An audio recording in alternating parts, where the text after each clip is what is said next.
don't want anything. I do not want anything. Oh my god! Oh my god! Oh,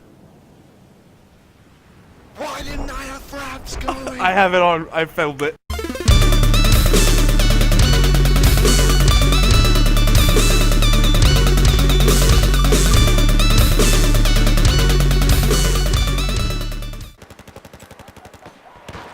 Oh no.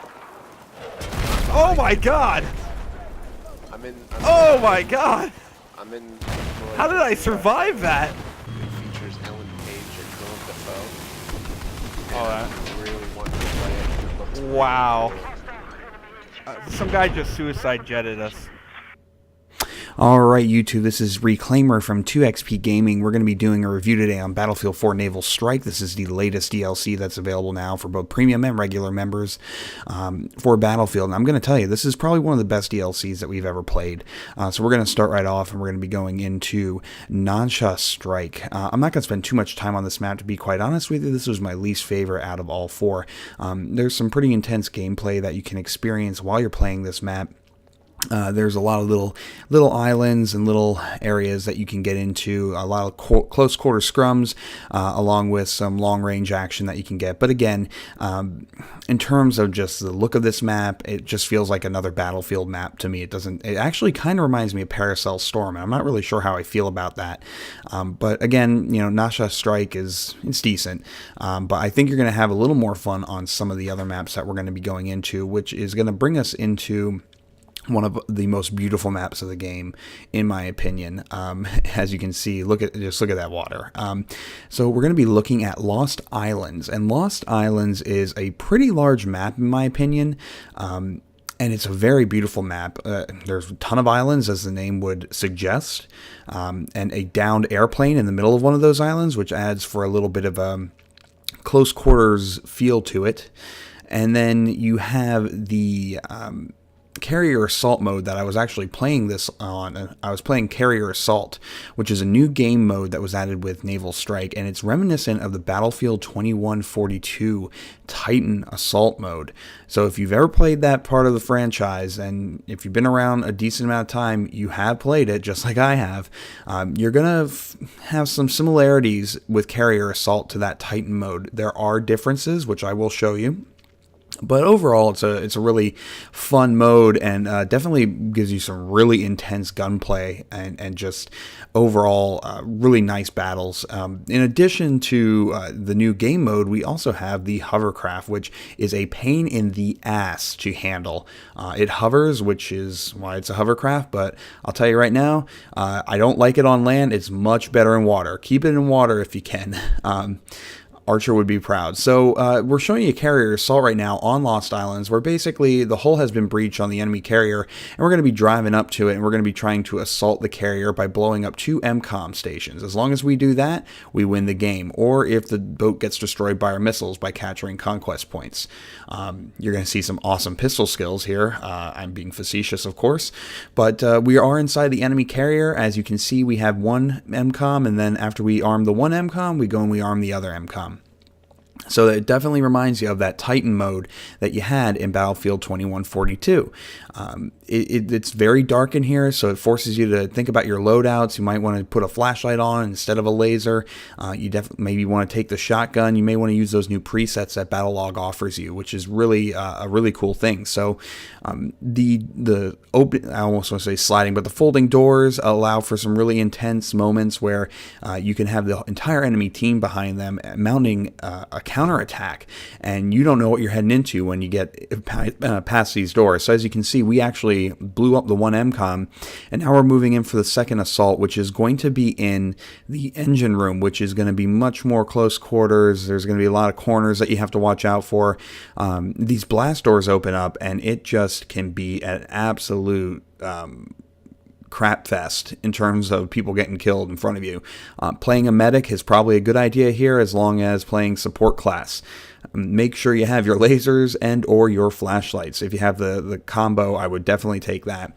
And you can get an idea of basically how close quarters this is. I think Carry Assault's great. There will probably be a little more gameplay in that. But we're going to move on to Wavebreaker. Wavebreaker is a pretty fun map to play. I think it's very large, very aesthetically pleasing. It's definitely a big boat map, but the boats have a lot of close quarters that they have to maneuver into. And at one point, there's this underground submarine base, which I'm going to show you in a little bit. And it's really cool for infantry battle. And you can get the boat in there, but a lot of people, I think they prefer to do the infantry battle at that point. But again, this is a pretty darn aesthetically pleasing map. It's fun to play. I think this allows one of the greatest abilities to play if you're a recon class. It allows you to do a little long-range sniping if folks are outside. You get to play in the boats if you're a boat guy. You get to kind of do all-around class in here. I think some of the really cool things that they've added in Naval Strike, not just on this map, has been like the foam on the water and just the wave effects. It's always impressed me. This part of Battlefield has always impressed me, and that's why I'm a pretty big believer that Naval Strike has some of probably the 4 most beautiful maps, in my opinion, that we have seen in the Battlefield 4 franchise to date. Maybe even the Battlefield 3 portion of it. I guess the verdict's still out on that. I'm a pretty big, Naval Strike guy, so maybe I'm a little biased. And so we're getting into this underground sub base right now, and as you can see, you can get the boats in here, but you've got double sides on here where you can have infantry battles. You got the catwalks and scaffolding on the top, and ladders and stairs. You're going to have a lot of close quarters, corner to corner, cover to cover battles in here.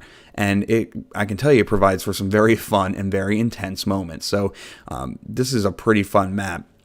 We're going to get to the last map here, which I think is most reminiscent of a Bad Company 2 style map. And this is going to be Operation Mortar. Operation Mortar is very large, as you can see. And it has a lot of different elements of gameplay. You have the building to building, cover to cover, corner to corner fights in these huts. You have long range sniping abilities. You have boat play. You have jets. You have helicopters. You have a whole bunch of different things that you can really use here in this map. And I think this is probably one of the most versatile maps of Naval Strike and of the DLC that we have out there, because every class is going to work, and it's going to work well on this map, especially if you have really great teammates and you have a great server that you're in. 64 player Conquest is just absolutely nuts on this map, and it will give you some holy shit moments. I guarantee you that. One of the cool things I really like about this map is this tunnel system. It's, again, aesthetically pleasing, but it's also very good tactically. You can kind of conceal your movement. You have to watch what's coming out of the other corner. You just have to be really careful of that. And then at the top of the map, there is this castle or this fort, and this provides for some of the most intense gameplay on this map, in my opinion. You have this rotunda here where you can have folks hiding. You have the staircases that will actually, enemies can come out, and they're very well concealed, so you don't know if you necessarily have an enemy up there with you until they shoot you in the back. So you have to watch out for that. That's a pretty interesting moment. Those cannons that I'm running past, you can actually get on those and shoot them. I don't recommend it. You will get sniped.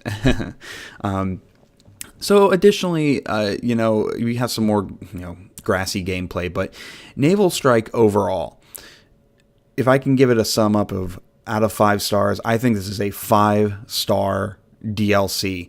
This is, in my opinion, the best DLC that we've seen out of Battlefield thus far, and you need to get on it and play it and just enjoy your time. So if you like what you saw, please feel free to like, share, subscribe, check out our Twitter, check out our Facebook. This is Reclaimer from 2XP Gaming, signing off.